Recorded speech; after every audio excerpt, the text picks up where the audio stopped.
Graça e paz, povo de Deus, como vocês estão? Aqui é o pastor Márcio Paulo e você está no seu portal bíblico e hoje nós vamos dar sequência ao nosso estudo para a classe de jovens, primeiro trimestre de 2021, lições da CPAD com tema maravilhoso comentado pelo pastor Marcos Tedesco, Ensina-nos a Orar, onde nós vamos aprender à luz da palavra de Deus, onde avaliamos alguns personagens que nos mostram como uma vida de oração transformou suas vidas. Eu quero fazer uma oração, quero já deixar aqui o card com as lições já anteriormente publicadas para a playlist de jovens, para você apenas apertar o play e ser abençoado. E eu quero então fazer uma oração e após esta oração faremos todas as leituras relacionadas ao nosso assunto de hoje. Aperte o cinto, venha comigo e vamos ser edificados por esta tão preciosa palavra. Senhor, te clamamos e suplicamos pela pessoa bendita do Teu Espírito.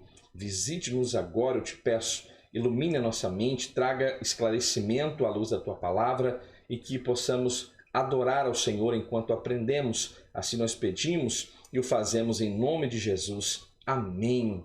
Vamos fazer as leituras e eu gostaria de pedir a você que ainda não se inscreveu aqui neste canal, se inscreva, apoie este canal, apoie o nosso trabalho, ative o sino das notificações, deixe o seu like abençoado, o seu joinha, o seu comentário que muito nos motiva e também nos faz saber o seu feedback a respeito do nosso conteúdo. Que Deus abençoe então a sua vida e vamos fazer todas as leituras relacionadas. E o nosso texto do dia é: ela, pois, com amargura de alma, orou ao Senhor e chorou abundantemente.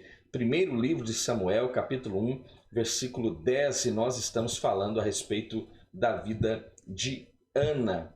A síntese desta lição diz: Ana foi uma mulher que viveu uma grande angústia em sua vida, mas orou com ousadia e se comprometeu com integridade e como resultado disso, a vitória de Deus foi plena em sua vida. E o nosso texto bíblico está no primeiro livro de Samuel, capítulo de número 1, e os versículos de número 9 ao 11, versículo 17, versículo 20 e os versículos 27 e 28. Pegue a sua Bíblia e façamos então a leitura do texto sagrado que diz: Então Ana se levantou, depois que comeram e beberam em Siló, e Eli, sacerdote, estava assentado numa cadeira junto a um pilar do templo do Senhor. Ela, pois, com amargura de alma, orou ao Senhor e chorou abundantemente. E fez um voto dizendo: Senhor dos exércitos, se benignamente atentares para a aflição da tua serva, e de mim te lembrares, e da tua serva não te esqueceres, mas a tua serva deres um filho homem, ao Senhor o darei todos os dias da sua vida, e sobre a sua cabeça não passará navalha. Então respondeu Eli: Vai em paz, e o Deus de Israel te conceda a petição que fizeste. E sucedeu que, passado algum tempo, Ana concebeu e deu à luz um filho, ao qual chamou Samuel, porque dizia ela: O tenho pedido ao Senhor. Por este menino orava eu, e o Senhor atendeu a minha petição que eu lhe tinha feito. Por isso também ao Senhor eu o entreguei por todos os dias que viver, pois ao Senhor foi pedido, e adorou ali ao Senhor. Estes são os textos do primeiro livro de Samuel que irão fundamentar a nossa reflexão a partir de agora. Estamos falando a respeito de Ana, a oração de uma mulher angustiada. Esta lição será ministrada em todas as igrejas da Assembleia de Deus que fazem uso da revista da CPAD no próximo dia 24 de janeiro de 2021. Lições muito bem comentadas pelo pastor Marcos Tedesco. Queridos, nós temos também, como sempre, alguns objetivos propostos para esta reflexão.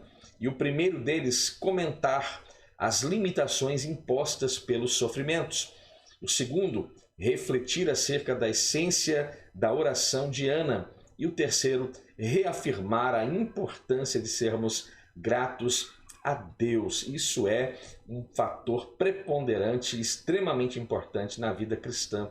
Gratidão ao Senhor. Nós vamos falar de um personagem tão maravilhoso, porque eu diria que todos nós que temos acesso a esse conteúdo conhecemos muito bem a história de Ana, muito bem a sua história de sofrimento e como, com tanta ousadia, ela se apresenta ao Senhor em oração e ela é atendida, então, a sua oração é ouvida, a sua necessidade enquanto mulher de ser mãe é atendida pelo Senhor, que também possuía uma grande necessidade naquele tempo, naquela ocasião, de prover para Israel um juiz, um sacerdote e também um profeta.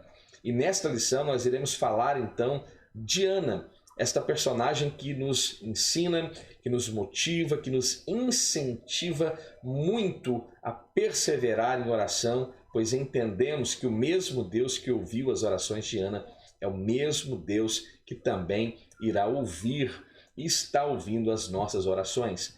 Nesta reflexão nós temos 3 tópicos que serão avaliados. O primeiro tem o tema Ana, sua condição de mulher estéril e a sua rival Penina.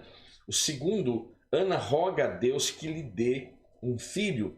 E o terceiro, Ana louva a Deus por sua pronta resposta. Então, dentro do primeiro ponto aqui apresentado, eu quero chamar a sua atenção, professor da Escola Bíblica Dominical, e principalmente você, aluno da EBD, faça uso desta revista com sabedoria, leia todos os textos relacionados à nossa leitura bíblica diária que estão relacionadas ao assunto da lição, porque você vai chegar em classe totalmente preparado para ser enriquecido e também auxiliar o enriquecimento desta classe de Escola Bíblica Dominical. Eu tenho dito e sempre gosto de dizer que a Escola Bíblica Dominical é o melhor culto que nós podemos ter dentro de nossas igrejas. E hoje nós estamos falando desta personagem tão maravilhosa. Aprendemos com uma mulher que sabemos que a palavra de Deus mostra o caráter sofrido da vida de Ana e também nos faz refletir a respeito da nossa vida e também dos momentos difíceis que vivemos e entendemos que Deus tem respostas para cada um de nós, assim cremos. Então, a respeito da sua condição, a sua esterilidade e também a rivalidade que havia entre ela e Penina. Uma história, então, de sofrimento. A vida de Ana pode ser dividida em 2 grandes momentos. O primeiro, uma história de grande sofrimento provocado pela esterilidade, pela frustração por causa desta condição na qual ela estava submetida. E um segundo momento, o júbilo e a satisfação em ser agraciada com a chegada de seus filhos tão almejados e amados. Toda a história de Ana é encontrada unicamente nos primeiros capítulos do primeiro livro de Samuel.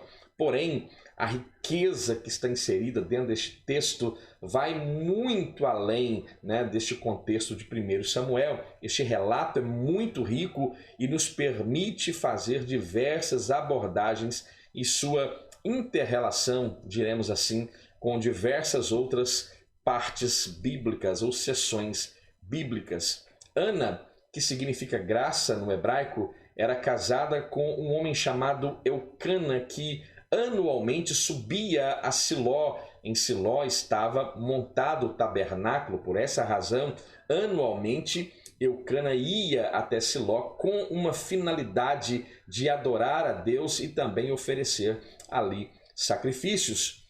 Ana, estéril, vivia a frustração de não ter filhos em uma sociedade que justamente cobrava muito da mulher e que via nesta mulher a possibilidade desta nobre condição que é justamente ser mãe e contribuir então gerando filhos. A sociedade sempre viu a mulher naquele contexto desta forma, contribuindo para que haja o crescimento da família, para que haja um herdeiro, que suscite o nome da sua família. Isso é muito importante pontuar. Esse drama de esterilidade não foi algo que apenas Ana viveu ao longo do contexto bíblico. Esse drama também foi vivido por outras mulheres, como por exemplo Raquel. Nós encontramos a referência bíblica de Gênesis capítulo 30, versículo 22, a partir do versículo 22. Mas este drama da esterilidade foi vivido, por exemplo, por Sara. Você conhece Sara e sabe muito bem que esta condição também estava relacionada a Sara. Além de ser uma mulher já em idade avançada, a Bíblia diz que ela também era estéril. Esta condição de esterilidade também era um problema constante na vida de Rebeca. Também foi uma triste verdade na vida de Raquel. Também é uma verdade em uma mulher que a Bíblia sequer menciona o nome dela, mas ela vai gerar um grande personagem bíblico chamado Sansão. Então, este espírito de esterilidade também estava sobre a esposa de Manoá. Também tem um contexto que estamos inseridos nele agora, que é a vida de Ana, esposa de Eucana, e que era estéril. E no Novo Testamento nós vamos encontrar aquela que foi mãe do maior profeta que já permeou essa terra, aquele que foi chamado de profeta do Altíssimo, ele mesmo, João o Batista, filho de Isabel, que também vivera esta condição de esterilidade. Então veja, esta não era uma condição apenas na vida de Ana. Dentro de todo o contexto bíblico nós vamos encontrar também outras mulheres, como já citamos aqui. O fato de Ana não poder gerar filhos gerava um grande problema de caráter particular e talvez até familiar, numa cultura patriarcal, onde o homem possuía mais de uma mulher, e no caso de Eucana ele possuía uma outra mulher chamada Penina, e esta produzia filhos, para Eucana. Vamos perceber que esta então sempre estava como uma pedra no sapato de Ana, trazendo grande dor, trazendo grandes confrontações, e esta também, por certo, não deixava Ana sossegada em momento algum por causa desta sua condição, causando a dor e o sofrimento ainda muito maior devido às suas provocações. E a vida é exatamente assim. A nossa vida hoje também é exatamente assim. Às vezes somos confrontados, às vezes somos provocados por pessoas que aparentemente podem produzir algo que nós até então não somos capazes de produzir. Mas veja, Deus ele tem poder para mudar toda a história e todo cativeiro, toda condição, todo sofrimento não durará para sempre. O choro pode até durar uma noite, mas a noite ela não é uma noite sem fim. Amanhã logo chega e pela manhã o sorriso, o gozo, a alegria estará nos seus lábios como estava nos lábios de Ana. Embora Eucana demonstrasse grande afetividade, amasse Ana e não a penalizasse pelo fato de que ela era uma mulher estéril, ela sofria de forma intensa. Nós, como homens, somos incapazes de conceber a dor que Ana sentia. Talvez uma irmã que esteja ascendendo a este conteúdo, que também passa ou passou por um processo de esterilidade, possa sentir muito melhor na pele aquilo que Ana sofrera. Mas nós podemos aqui especular, nós homens podemos especular, discorrer à luz daquilo que a Bíblia nos apresenta, à luz de exemplos que a Bíblia nos dá e exemplos que nós mesmos conhecemos, mas nós não podemos sentir na nossa pele aquilo que Ana estava sentindo. Então, mesmo que ela não fosse penalizada pelo seu marido, porque por certo ele desejava que ela concebesse filhos, ela também sofria, ela chorava copiosamente, eu não tenho dúvida disso, em profusão eram as lágrimas de Ana. E segundo a Bíblia, Ana, com amargura de alma, orou ao Senhor, e então aos pés do Senhor orou intensamente e chora abundantemente. Primeiro livro de Samuel, capítulo 1, versículo 10. Esta era a condição de Ana e esta foi a posição de Ana diante de Deus, que ela sabia que podia mudar todo aquele quadro. A água fora do barco. Um barco não é afundado pelas águas que estão ao seu redor. Isso é interessante, essa analogia feita pelo pastor Marcos Tedesco, ela é extremamente precisa dentro deste contexto. O barco não é afundado pelas águas que estão do lado de fora, ainda que este mar esteja revolto e as ondas estejam agora castigando a sua embarcação. O que fatalmente irá fazer com que este barco naufrague é justamente o volume de água que entra dentro deste barco. Se não for feito nada para que evite a entrada desta água, ou que esta água que entrou seja retirada, fatalmente esta embarcação irá a pique, irá naufragar sem sombra de dúvida. E é por esta razão que esta analogia se faz importante dentro deste contexto, porque é importante não deixar que as águas entrem de forma metafórica agora no nosso barco. Essa ilustração, então, é pertinente para fazermos esta análise, porque a relação existente entre Ana e Penina, tendo ali no meio como mediador, talvez, nesses problemas que existiam naquela família, naquele seio familiar, estava Eucana, que amava Ana e, ainda que não a penalizasse pela sua condição de uma mulher estéril, a Bíblia também não diz que ele fazia alguma coisa para que evitasse, então, essas confrontações por parte de Penina. Então veja, essa ilustração ela é importante porque vai mostrar justamente esta relação entre Ana e Penina.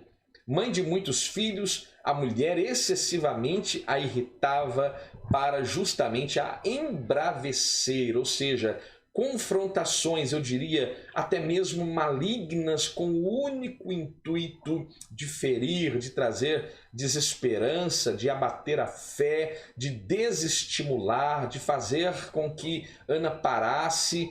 E você já percebeu que essas são as mesmas intenções do nosso adversário em relação a mim e em relação a você? Nos busca desestabilizar e, estando então desestabilizados, nós somos então feridos e somos às vezes encontrados em uma condição muito triste, pensativos, pensando em desistir. Essa situação não era apenas na vida de Ana, nós também vivemos situações semelhantes a essas vividas por Ana.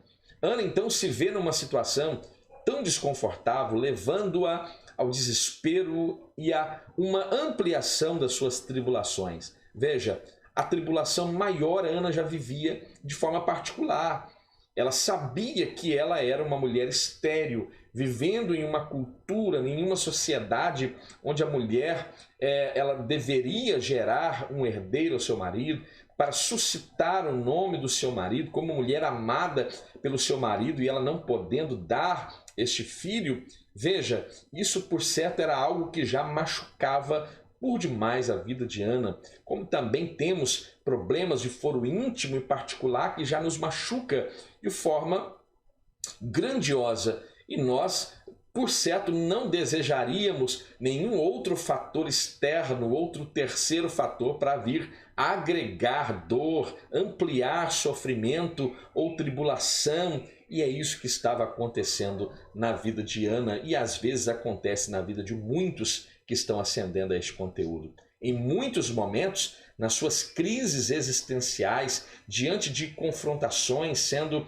agora irritada por Penina, não tendo talvez o mesmo esmero pelo seu marido para que ela fosse privada destes sofrimentos, ela vai entrar, por certo, em um momento quase que estressante, eu diria, ou um momento em que ela está passando por uma grande crise existencial, onde até mesmo podemos avaliar até mesmo um quadro, por que não dizer um quadro depressivo. E avaliando a vida de Ana dessa forma, vamos perceber então o grande milagre que Deus vai operar na vida de Ana. Vai mudar aquele quadro depressivo, vai fazer com que Ana vença aquele quadro através da oração. Então, ainda que não devamos ignorar ou rejeitar os cuidados médicos, psicológicos, em um caso assim, semelhante ao caso de Ana, eles também são uma ferramenta, uma instrumentação divina para nos curar, acredite nisso. Mas a oração de um justo, a Bíblia diz que tem muito valor e ela pode muito, e ela é muito eficaz em seus efeitos. Então, o resultado de toda a mudança daquela vida terrível que Ana estava vivendo se deu através de uma busca, de uma entrega total a Deus em oração.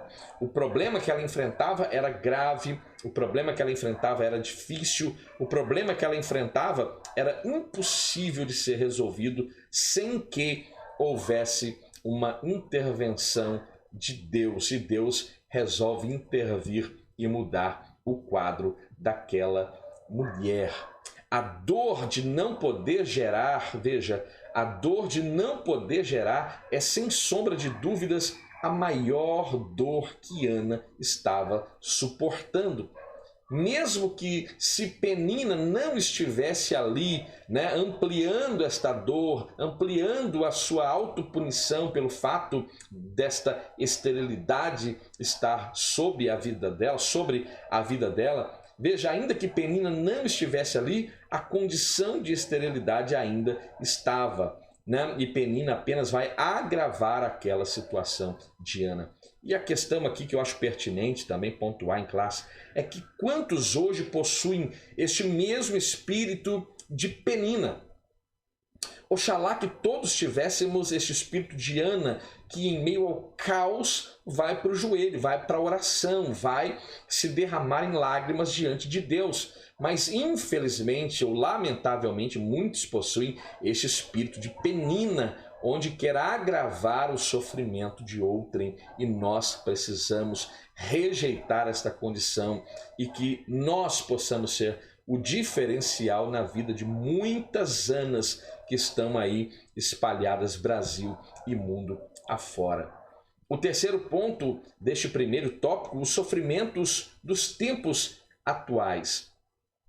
O sofrimento de Ana a deixava em uma situação delicada, difícil demais, ela se sentia incompleta, e você que está diante desse vídeo agora, quantos momentos da sua vida você também não se sentiu assim incompleto, se sentindo impotente diante da vida, diante daquilo que está proposto para você, diante das realidades que nos sufocam dia após dia?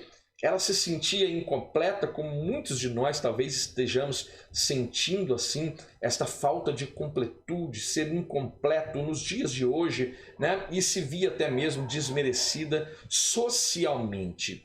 E mais uma vez, numa cultura onde de fato a mulher não exercia tanta influência como nos dias modernos, o fato dela não gerar filhos era um estigma que Ana carregava, por certo, mas este espírito de esterilidade vai estar com o seu tempo, com os seus dias contados, e a honra de Deus viria muito em breve. Por mais que nós desejamos buscar ou queiramos buscar explicações, não vamos conseguir compreender a total dimensão das dores que esta mulher viveu. Dores na alma, dores que se externam no próprio corpo físico, e isso acontece todos os dias. Não é algo que está apenas relacionado ou ligado apenas à vida de Ana. Isso acontece todos os dias, diuturnamente. Isso acontece na vida de muitas pessoas que, mesmo vivendo tais situações, têm ignorado o princípio de Ana.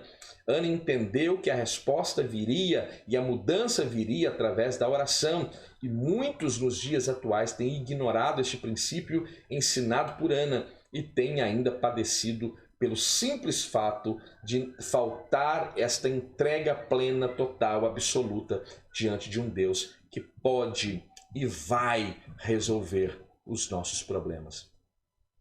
O segundo ponto, Ana roga a Deus que lhe dê um filho.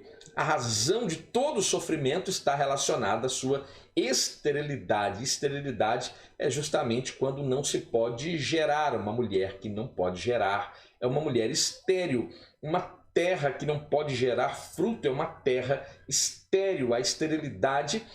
Certo dia preguei uma mensagem com este tema e o Senhor colocou esta palavra profética nos meus lábios de que um espírito de esterilidade precisava ser removido, retirado. Se você olhar para Sara, se você se lembrar de Rebeca, de Raquel, da própria Ana, da esposa de Manoá, você vai se lembrar também de Isabel no contexto neotestamentário.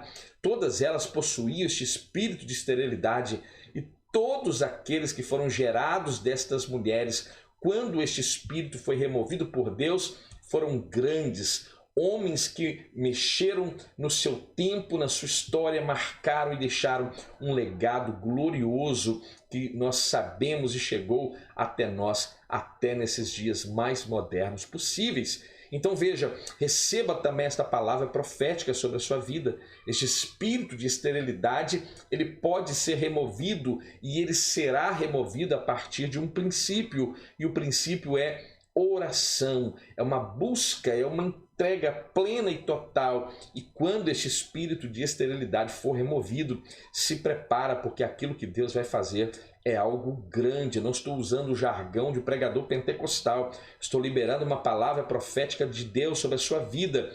Creia e tenha este comportamento que vai mudar a sua história. Então Deus ouve a oração dos seus.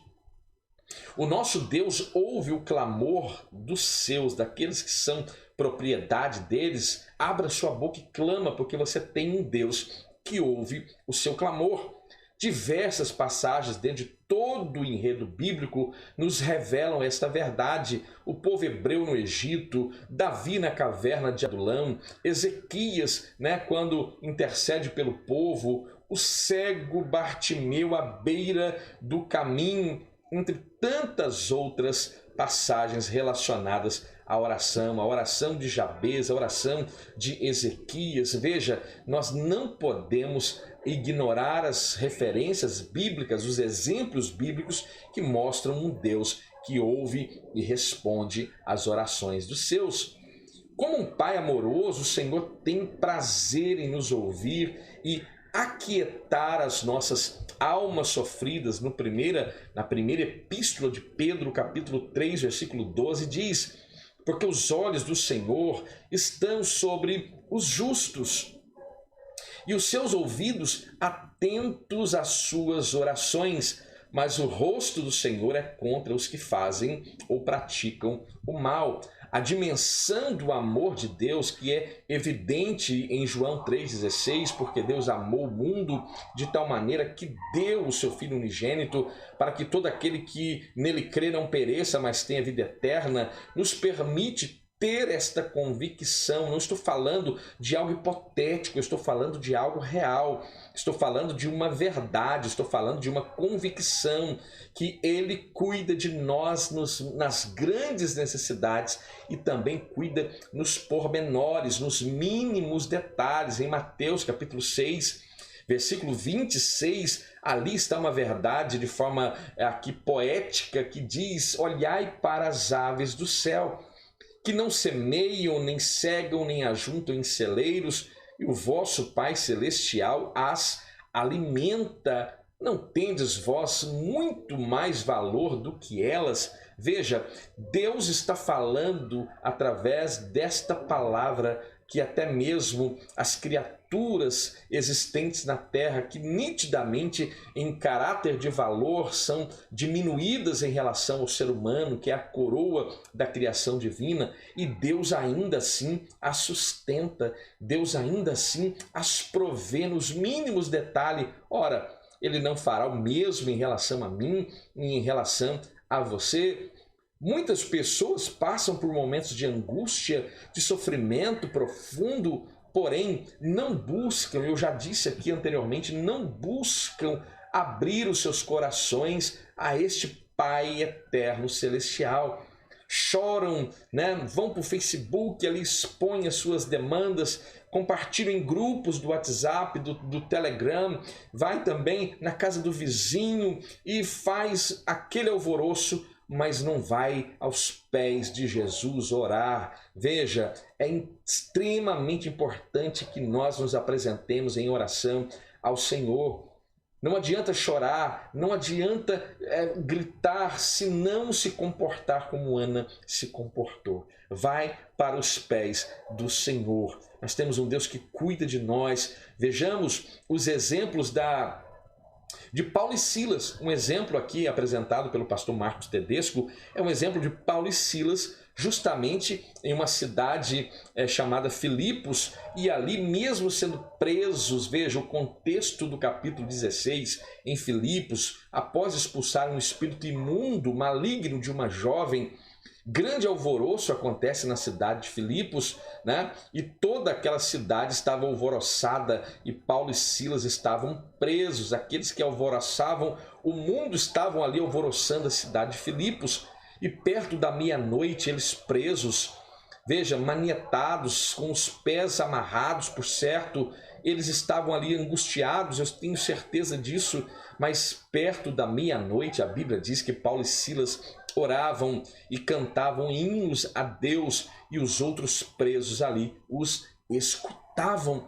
E nós sabemos este contexto, e grande foi a atuação de Deus naquela prisão. Em Filipos, até o carcereiro dali foi salvo, foi liberto para a glória do nome do Senhor. Então veja, é um momento muito importante de lembrar uma coisa.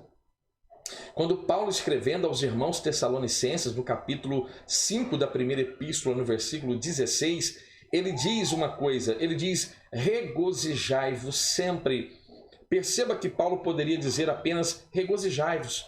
Como cristão, você deve ter motivo para se regozijar. Então, regozijai-vos. Mas ele coloca aqui um acréscimo. Ele aqui vai colocar algo que soma, que agrega valor à ordem regozijai-vos. E ele diz: regozijai-vos sempre. Na hora da dor, na hora da angústia, na hora da adversidade, é a hora de também regozijarmos no Senhor. Este é um grande desafio, sempre, em todo tempo, a todo momento, regozijai-vos no Senhor.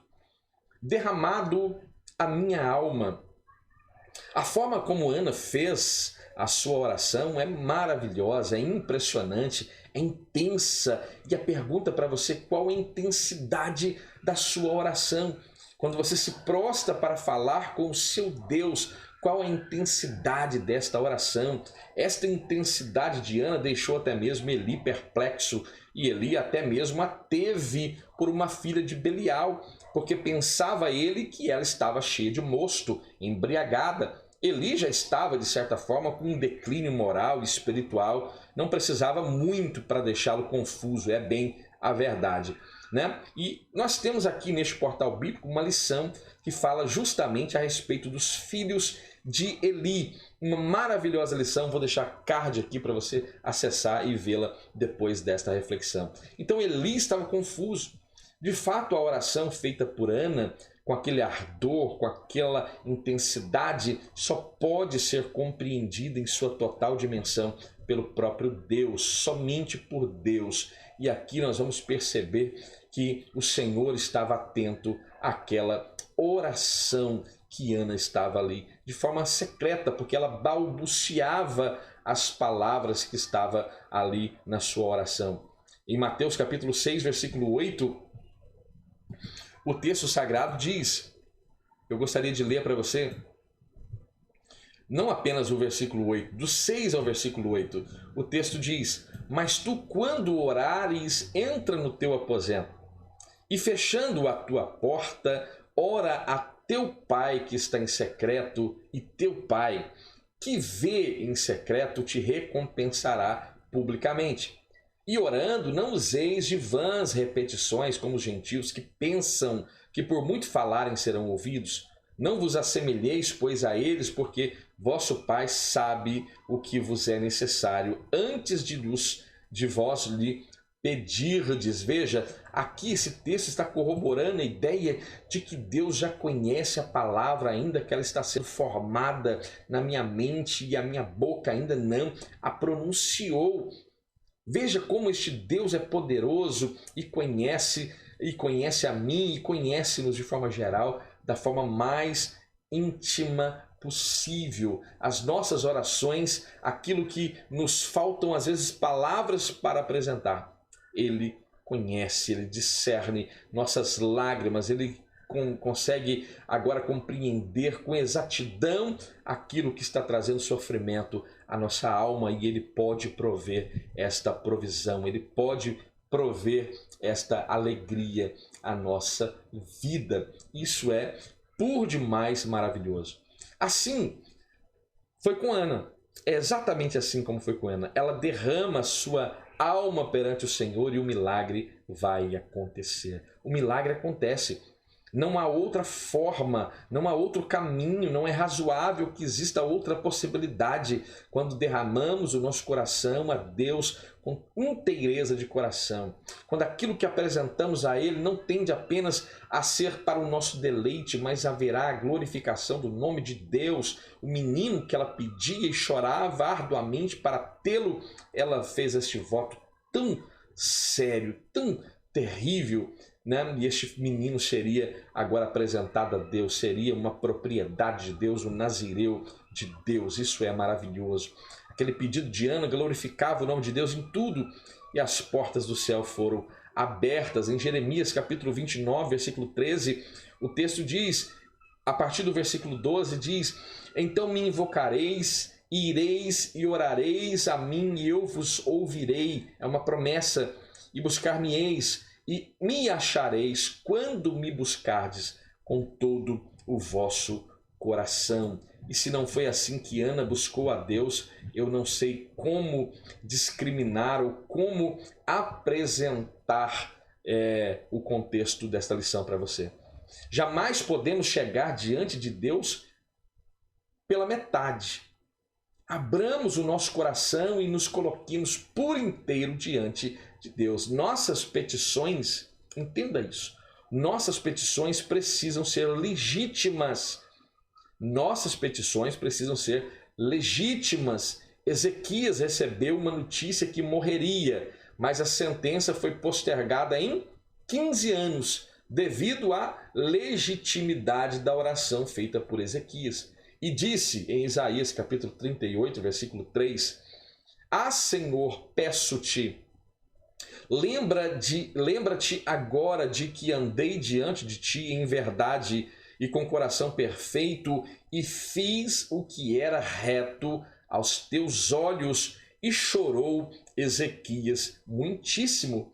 Ezequias diz em oração, não sei se você notou, mas ele diz em oração que andou de forma reta, e Deus confirma, Deus corrobora esta verdade, e ouvindo então a sua oração, Deus vai dar uma ordem ao profeta Isaías, e ele retornará à presença de Ezequias e vai anunciar que ele ainda viveria por outros 15 anos. Então, Deus confirma aquilo que Ezequias disse, andei de forma reta. Deus disse, é verdade, você andou de forma reta, vou ouvir a sua oração. A oração de Ezequias mostra que se há uma legitimidade, a resposta de Deus é mais imediato possível. Vai em paz. A resposta do sacerdote Eli soaram como um bálsamo, como um unguento ao coração de Ana. Vai em paz e o Deus de Israel te conceda a tua petição que lhe pediste. 1 Samuel capítulo 1, versículo 17. Nesse momento, o coração da mulher encheu-se de alegria e a sua angústia cessa. E isso é a fé colocada em ação. Hebreus 11, verso 6, ou versículo 6 diz: ora, sem fé é impossível agradar a Deus, porque é necessário que aquele que se aproxima de Deus creia que Ele existe e que este Deus é galardoador daqueles que o buscam. A fé em ação resulta obras. A fé em ação é produtiva. Por isso Tiago diz de forma categórica que fé sem obras, melhor dizendo, é morta, pois as obras são justamente o resultado da minha fé em ação. A própria salvação provida pela graça é o resultado da fé. Pela graça sois salvos por meio da fé, Efésios 2, versículo 8. O crente que tem uma vida pautada na direção do Espírito Santo de Deus e que tem como prioridade glorificar a Deus com a sua vida, veja, tudo que fazemos, quer comamos, quer bebamos, tudo, o que quer que você faça, quer façais qualquer outra coisa, tudo então fazei para a glória de Deus. 1 Coríntios, capítulo 10, versículo 31. Quando pedimos com fé e em conformidade com a vontade divina, a resposta é certa. Às vezes pedimos e não recebemos, pois pedimos mal. O nosso deleite é o que buscamos, quando deveríamos buscar aquilo que glorifica a Deus. Tiago 4,3 diz: pedis e não recebeis, porque pedis mal, para gastardes em vossos deleites. E o nome do Senhor, então, é exaltado.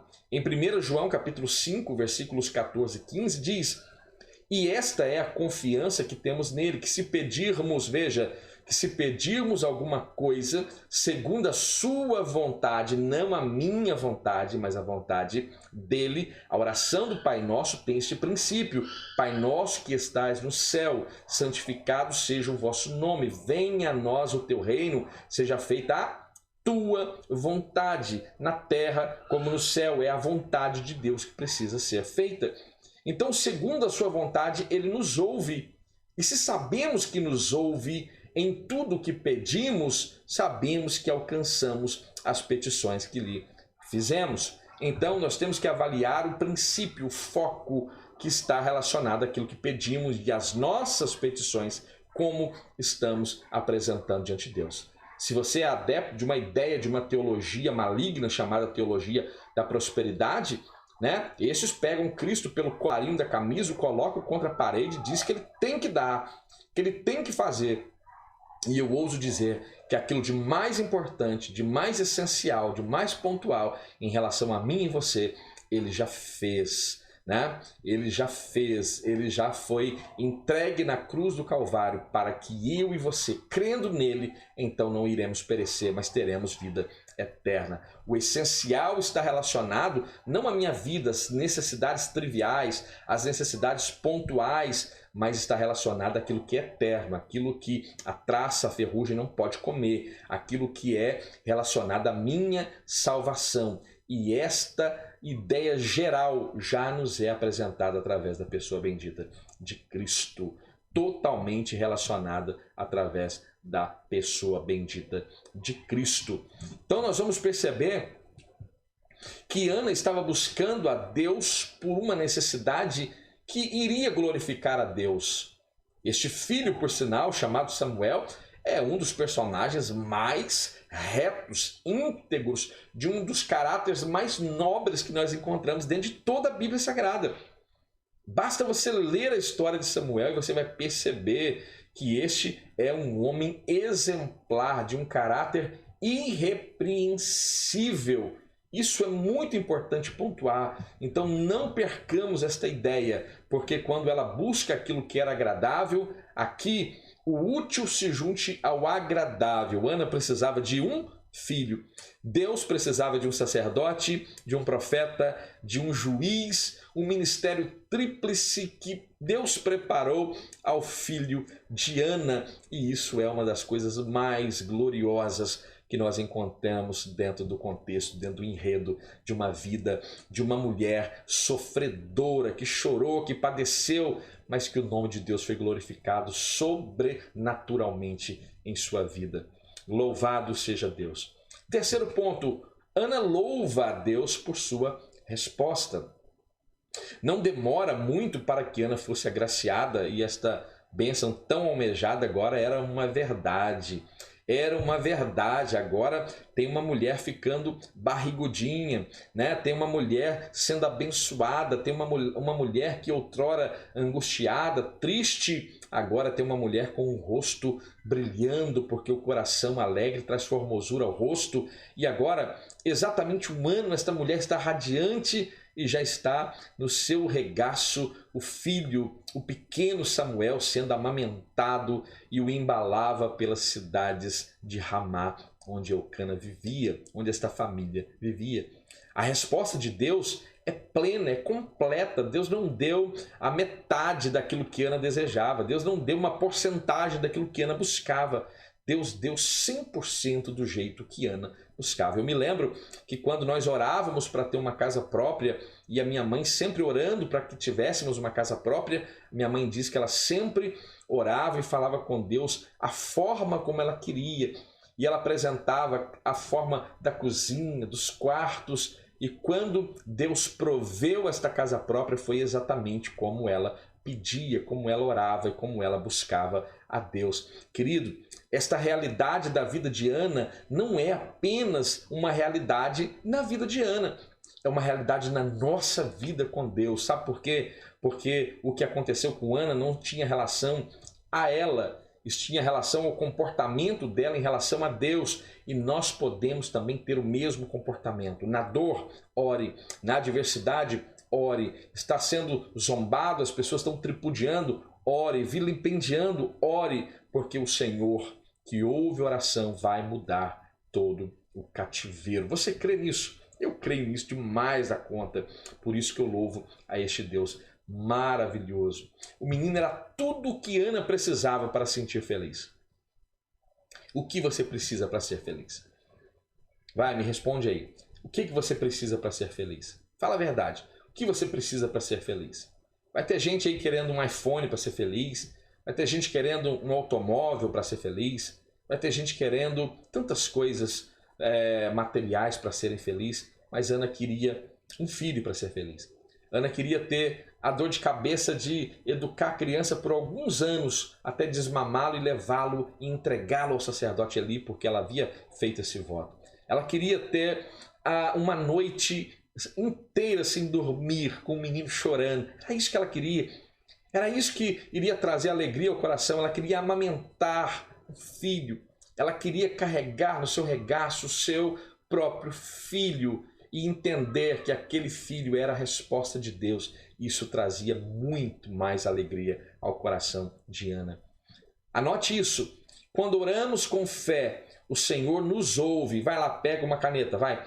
Pega uma caneta ou então volte depois nesse vídeo de novo para anotar. Quando nós oramos com fé, o Senhor nos ouve e dentro da sua vontade e infinita misericórdia nos atende em uma dimensão muito maior do que possamos imaginar. Você crê nisso? Isaías 55, versículos 8 e 9 diz: porque os meus pensamentos, diz o Senhor, não são os vossos pensamentos, nem os vossos caminhos, os meus caminhos.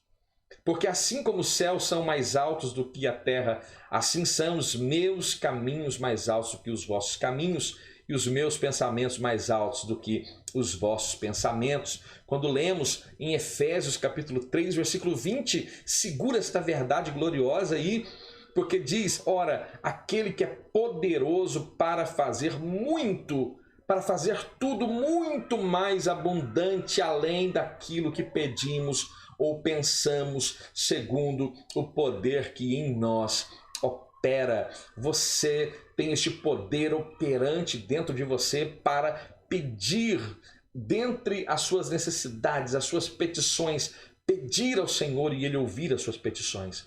Avalie se as suas demandas andam glorificando a Deus e depois as corrija, as pontua, aprimore o seu pedido e você vai dar testemunha aqui ainda de que o Senhor mudou o cativeiro, mudou a história. Aquela que atormentava Penina não atormenta mais. Aquela que perseguia não pode perseguir mais, porque você é honrado. Você recebeu de Deus uma grande honra. Você que antes não podia ter um filho, agora carrega esse filho. E o motivo da zombaria era porque você era incapaz de ter. E Deus te tornou capaz de ter. E este Deus ainda nos torna capaz de viver estas bênçãos sobrenaturais ainda hoje. A fidelidade de Ana, porque Ana fizera um voto. Passados então aproximadamente 3 meses, o tempo de desmamar esse menino amado, querido, Ana vai novamente a Siló. e chegando lá para cumprir o seu voto. E esse deve ter sido também um dos dias grande alegria ao coração de Ana. Eu tenho certeza que havia até uma certa tristeza no coração ali, uma certa angústia no coração, porque ela iria abrir mão daquele filho e entregar aquele filho para o ofício, né, para ser educado na casa de Deus. Havia esta, talvez, um coração de mãe possa explicar melhor o sentimento, mas ela foi fiel ao voto que fizera. E diante de Eli, a expressão era por este menino que eu orava. O senhor se lembra?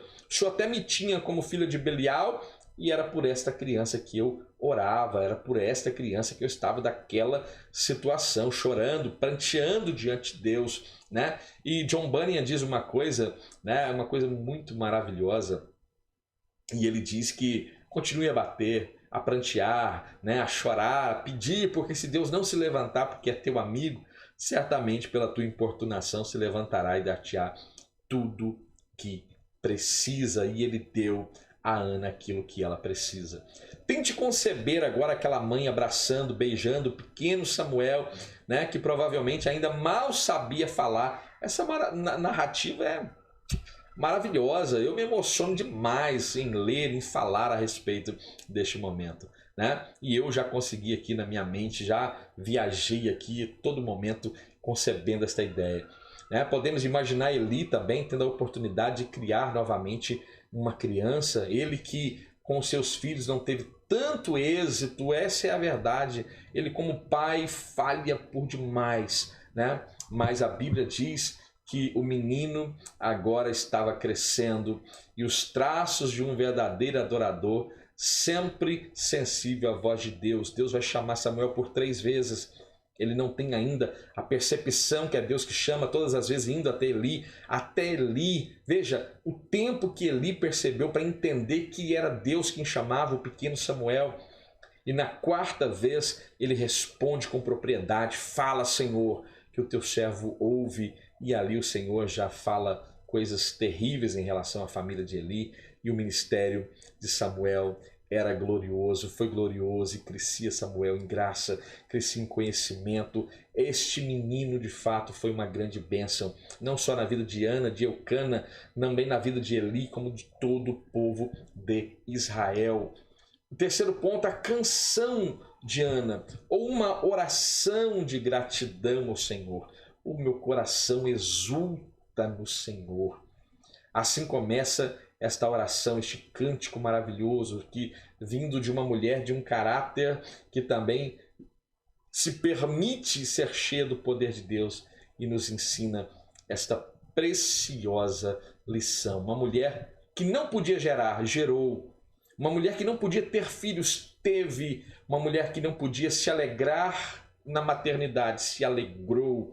E o nome de Deus foi glorificado. Assim, exatamente em relação à minha vida, em relação à sua vida. Deus trabalha em favor de mim e em favor de você. Se você ficou até agora, não saia sem antes se inscrever, deixar o seu like, o seu comentário. Ajude-nos a disseminar essa semente boa e que o Senhor possa abençoar a sua vida. Eu peço ao Espírito Santo de Deus que visite-nos agora para a glória do nome do Senhor. Eu peço no nome de Jesus. Amém. Que Deus te abençoe. Fique bem, fique em paz e até a próxima.